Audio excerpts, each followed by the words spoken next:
What's up, ladies? Welcome back to my channel. I'm your girl, Anna Marie. If you're new here, welcome. I'm so glad to have you. Come on in. I am doing a DIY today for you.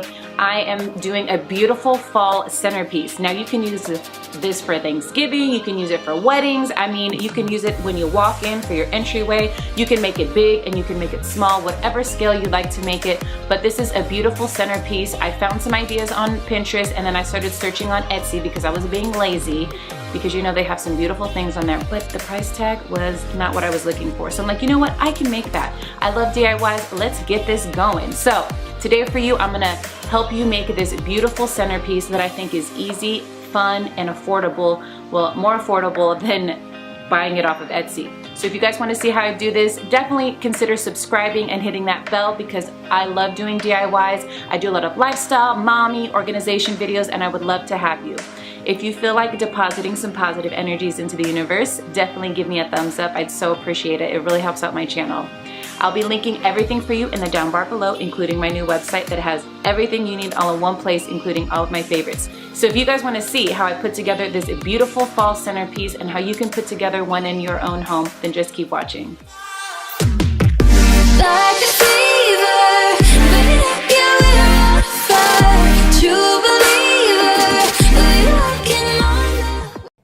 all right, you guys, are you ready? We are getting ready to throw down between Dollar Tree and Michael's, and we're starting off with the Dollar Tree. So I spray painted these foam, that's the best way to describe them, is foam pumpkins, and I painted them gold. And then I started cutting all of my flowers, and now we're gonna start just basically pushing the stems directly into the pumpkin. It's super easy. We don't have to cut anything. That is definitely one of the pros here going for these dollar store pumpkins, is the fact that you don't have to cut or do anything to them. You just stick these little stems in there.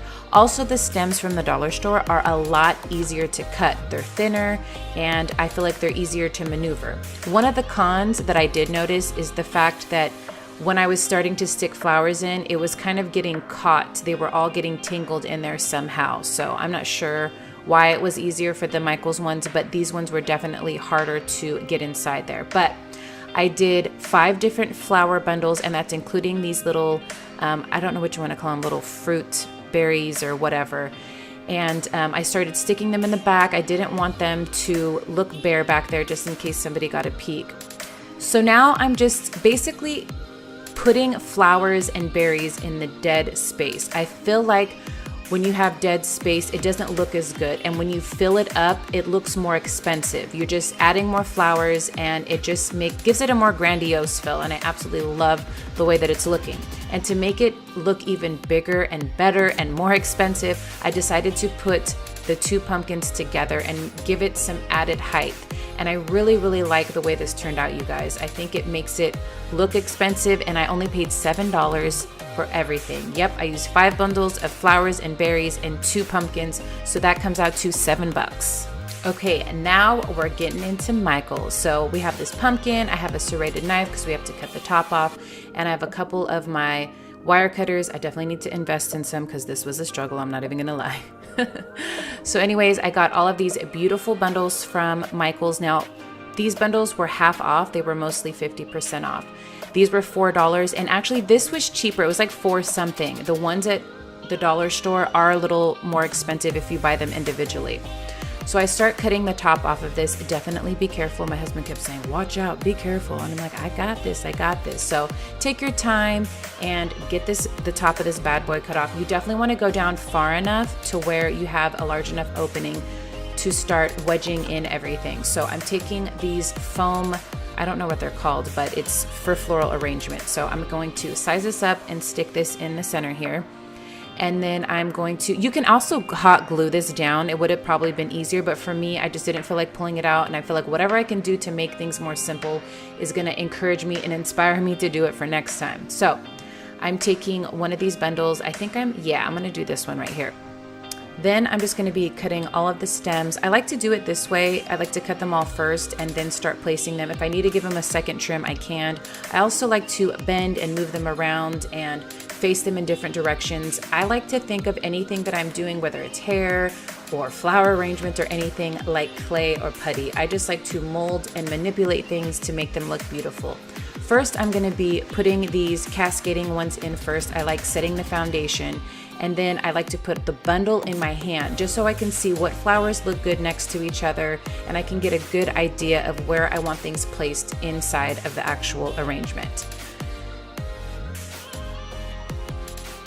And then I'm just gonna be basically putting everything inside of the pumpkin one by one individually and placing all of the flowers. I like to do the big ones first and then start working in the small ones. That really helps me with space because, like I said, it looks more expensive if you don't have a lot of dead space.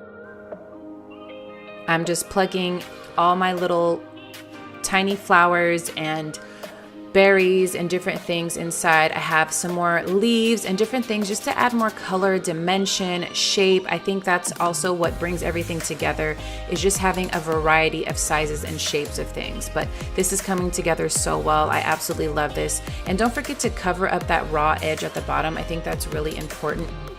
I love how this one turned out. It's super cute. I love the cascading flowers on the side, but I absolutely love it. So we're also gonna get into making another one, but this time we're gonna leave the bundle all put together and we're gonna stick it right in here. And I love what this did, it gave it more height. So this is just another option and a way that you guys can make your centerpiece. This was definitely easier because I pretty much just plopped it right in and added another bundle in here to start placing all of my flowers. So I really like the fullness of it, but the most important thing to me is that it added so much height to it. I love having, I feel like it feels more expensive, it feels bigger and larger than life when it adds some height to it. So I really, really like the way this turned out. There's so many different elements to this one, the berries and the pine cones. And then I just start filling in the sides and the back because I don't, just in case somebody gets a glimpse of it, I don't want them to see those raw edges or the back. It doesn't have to be as pretty, but I'm putting just some different leaves and stuff back here just to make it look nice. This pumpkin ended up costing me $5 for the pumpkin, $10 for one of the bundles, $5 for the other bundle, and $2.50 for half of a bundle of the berries. This turned out so cute. I love this one. I don't know why, but I think this one's my favorite. Even though I love pink, this one I think is #1 for me. All right, you guys, I just wanted to show you, I did make a third one for Michael's. I had enough. I bought this little tiny pumpkin and I'm kind of doing it the same way I just did the last one, putting them into bundles. And what I liked about these other ones is it was like 3 flowers on one stem. It made it so much easier. So definitely if you can find ones like that, it makes the project go by a little bit faster. And I think it's easier and makes it look fuller in less amount of time. But this one turned out so cute. I absolutely love this one as well. This pumpkin ended up costing me $5 each for 2 of the bundles and $3 for the pumpkin, which brings us to $13. So I think it was super adorable and I absolutely love the way that it turned out. Which one do you guys like the best? Would you rather go for the more affordable Dollar Tree, or would you guys spring for and go for the Michael's version? All right, you guys, I hope you enjoyed my fall DIY. I had so much fun doing this. I love DIYs. It's official. We're doing more DIYs. Let me know if you guys like them as much as I do in the comments below, and any other suggestions on video topics. I'd love to hear from you guys. Don't forget to subscribe, hit that bell if you haven't done so already, and give your girl a thumbs up. If you've made it all the way to this point and you watch my whole video all the way through, thank you so much. It really shows a lot of support to my channel, and I'm gonna keep pushing these videos out just for you. So until next time, I'm always your girl, Lorna Marie. Bye.